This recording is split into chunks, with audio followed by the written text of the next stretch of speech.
Sebelum saya lanjutkan penjelasan bagaimana kita memilih file JPEG atau file RAW, kali ini saya mendapat permintaan dari teman atau subscriber yang DM melalui Instagram, namanya Mas Abdullah atau Ataha.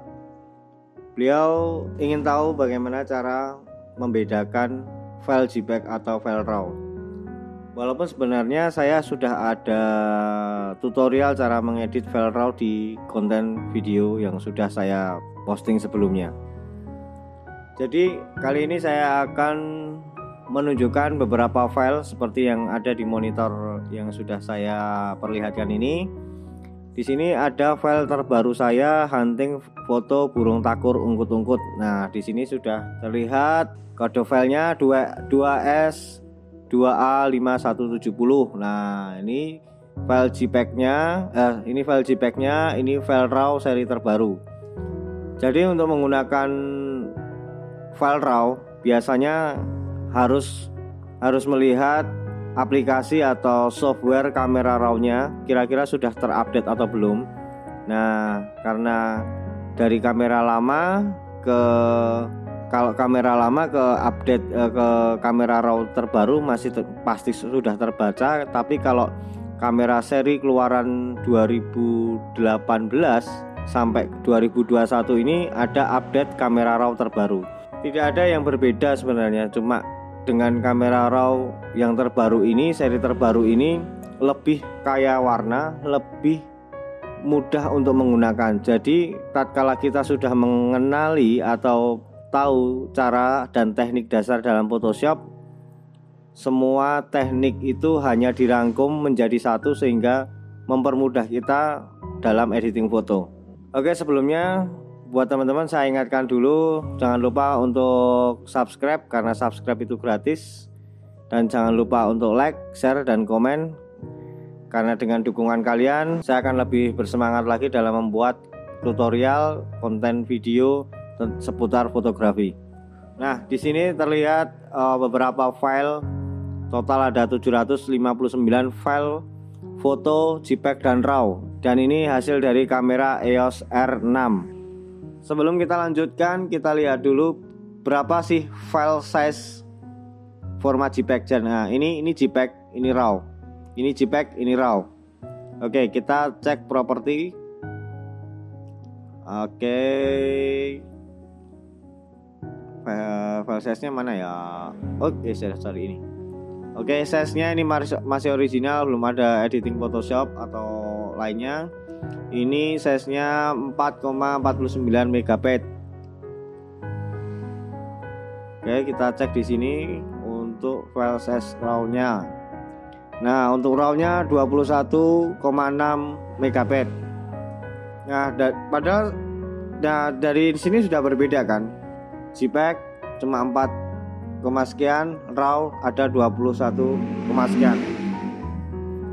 Mungkin kalau semakin besar megapikselnya juga akan semakin besar size fotonya. Nanti saya akan praktekkan bagaimana saya mengedit dua foto ini ketika kita menggunakan RAW atau menggunakan JPEG. Oke, ini file JPEG-nya. Jadi tatkala saya tarik langsung ke Photoshop, berarti kita langsung masuk di tampilan editing Photoshop seperti ini. Tapi kalau kita menggunakan format RAW, kita akan masuk dulu di tampilan di kamera RAW-nya. Jadi maksudnya adalah cara mudahnya untuk mengerti ya. Saya dulu juga ya wis tak ajar wae, saya belajar ngawur dulu ya. Jadi gini. Nah, kalau ini kan posisinya kayak udah file jadi.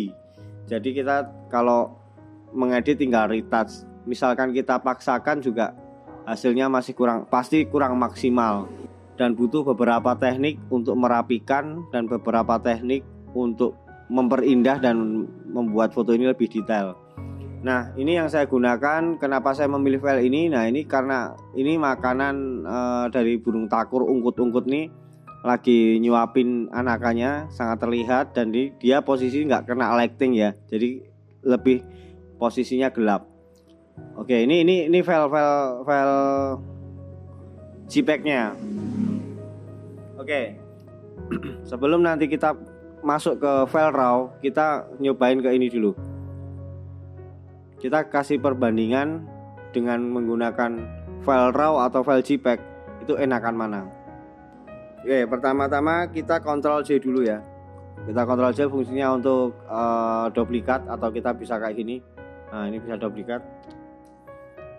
Oke, habis itu kita langsung masuk image, shadow and highlight.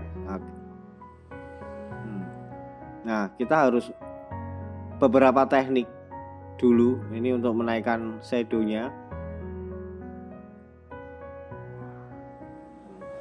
Nah, mungkin teman-teman bisa lihat dulu.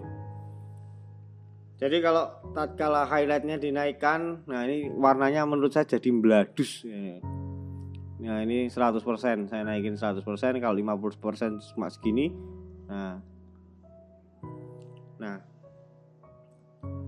jadi kan seperti ini. Fotonya jadi flat, gelap terangnya nggak ada. Terus kalau menggunakan file JPEG, kalau udah diedit kayak gini, kualitasnya bagaimana? Kira-kira DPI-nya berapa? Tadi DPI-nya ada 7,72 ya. Nah, kalau kita pakai kamera RAW itu bisa diubah. DPI-nya bisa diubah 72 atau 300 atau 350. Itu tergantung kalau urusan cetak tergantung kapasitas mesinnya. Oke, setelah ini selesai kita Ctrl I. Nah, kita balik lagi ke lembar awal kan. Nah, terus kita ya ini kan hitam nih. Ini hitam, kita kasih ke warna putih. Nah, oke. Ini lalu di brush. Oke, nah kayak gini kan.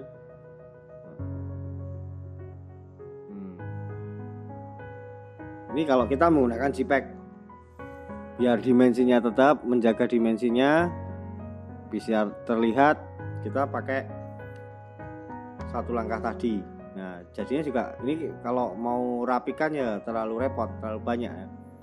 Masuk di filter. Ini kan ada menu kamera RAW. Kamera RAW filter. Oke, teman-teman tolong perhatikan. Tolong perhatikan ini dulu. Temperatur dan trim. Oke, ini temperaturnya cuma sampai 100%, katakanlah 100% ya. Plus 100 dan minus 100. Oke. Ini posisinya kayak gini. Ini juga sama.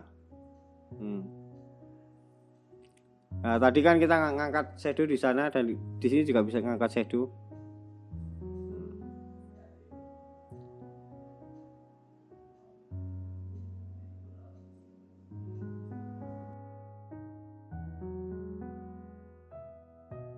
Jadi keunggulan menggunakan kamera RAW itu adalah kualitas gambarnya bisa sangat terjaga dan kita atur dari settingan awalnya. Oke, misalkan kayak seperti ini. Oke ya. Sekarang kita masuk di kamera RAW. Kita ambil yang file RAW-nya. Oke, langsung masuk di lembar kerja kamera RAW. Nah, tadi kan teman-teman sudah lihat kalau kita menggunakan file JPEG lalu kita masukkan editing di kamera RAW filter. Ini kan temperaturnya tadi cuma plus 100 sama minus 100 nih. Ini kayak semacam pengaturan white balance ya. Nah, ini bisa sampai 50.000.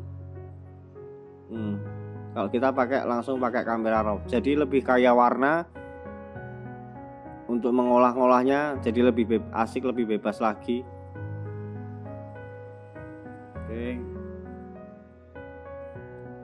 Oke, karena ini shadownya seperti ini. Oh ya, sebelumnya kita bisa cek dulu. Nah, ini tergantung mau pakai 8 bit atau 16 bit. Ini langsung bisa kita setting Adobe RGB 1998. Nah, ini resize default Ini bisa mau di resize. Ini resolusinya. Kalau kita pakai JPEG resolusinya 72. Kalau kita pakai kamera RAW resolusinya 300 pixel per inci. Nah, oke ya, cukup. Nah, ini saya masih pastikan ini pakai 300. Oke. Lalu kita langsung aja editing pakai kamera RAW ini. Oke, kita naikin set lagi.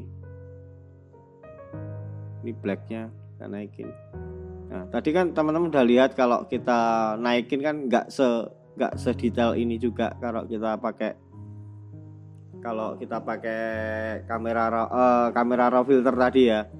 Nah,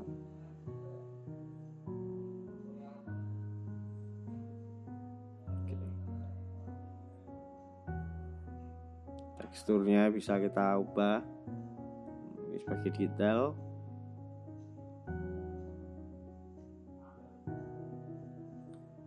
Saturasi, lalu jadi kalau kita pakai ini menurutku lebih nyaman aja sih kalau saya.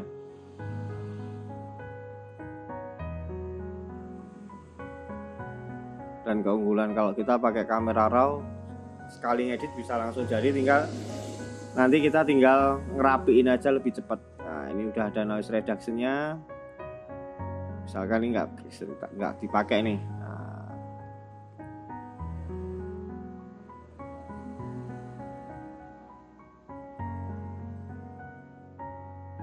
Oke.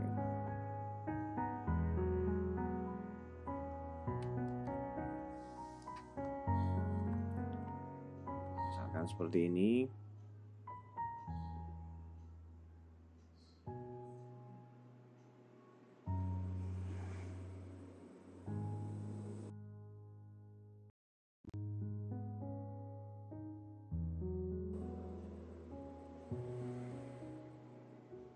Jadi teman-teman yang biasa pakai Lightroom, pakai kamera RAW juga udah beres ya. Kalau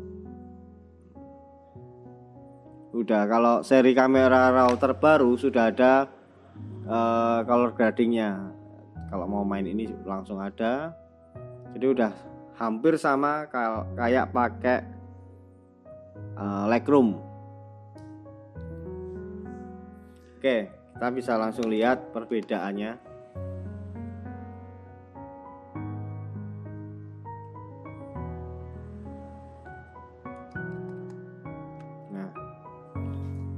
Ini pakai kamera RAW, ini pakai JPEG.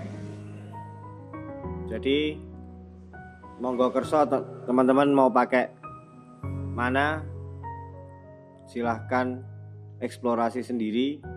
Dan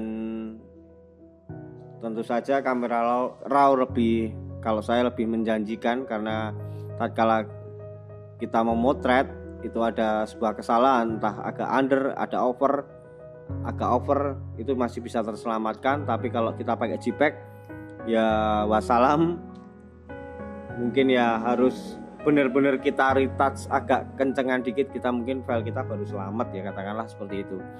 Jadi untuk rekomendasi saya, pakailah kamera RAW dikala teman-teman memotret sesuatu yang penting atau sesuatu pekerjaan seperti produk atau yang lainnya.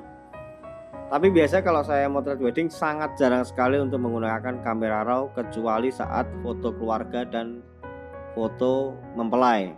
Itu saya selalu pakai kamera RAW. Dan kalau memotret liputan ya saya pasti pakai JPEG. Karena dengan JPEG itu kan cuma buat liputan ya, jadi size kecil aja nggak masalah gitu. Cuman kalau kayak kamera RAW itu sendiri, kalau dalam foto hunting sering kali saya menggunakan kamera RAW itu di saat insting saya atau feeling saya mengatakan momen ini akan menjadi momen mahal, misalkan seperti itu. Ya itu saya akan menggunakan kamera RAW. Di sisi lain kamera RAW itu juga memiliki fungsi dan sifatnya sebagai sertifikat dari hasil fotomu. Jadi kalau ada yang nyuri fotomu, tanya aja kamera RAW-nya ada nggak. Kalau ada berarti dia pasti nggak ada. Kalau memang fotomu dicuri, jadi hanya kamu yang punya kamera RAW itu. Jadi file RAW itu bisa menjadi sertifikat atau tanda bukti kepemilikan. Jadi jangan berikan file RAW-nya tatkala ada yang menyewa atau ada yang membeli. Misalkan membeli memang beli karyanya, ya kasih aja file JPEG-nya atau file editnya. Kalau memang beli hak ciptanya, kasihkan semua. Menggunakan kamera RAW saja atau pakai JPEG itu kembali ke masing-masing fotografer sendiri untuk memutuskan. Tapi kalau saya pakai kamera RAW di momen-momen yang amat penting. Kalau ya susah untuk membedakan mana yang penting mana yang enggak, tapi kalau udah lama pakai pasti akan terbiasa. Oke, terima kasih. Assalamualaikum warahmatullahi wabarakatuh.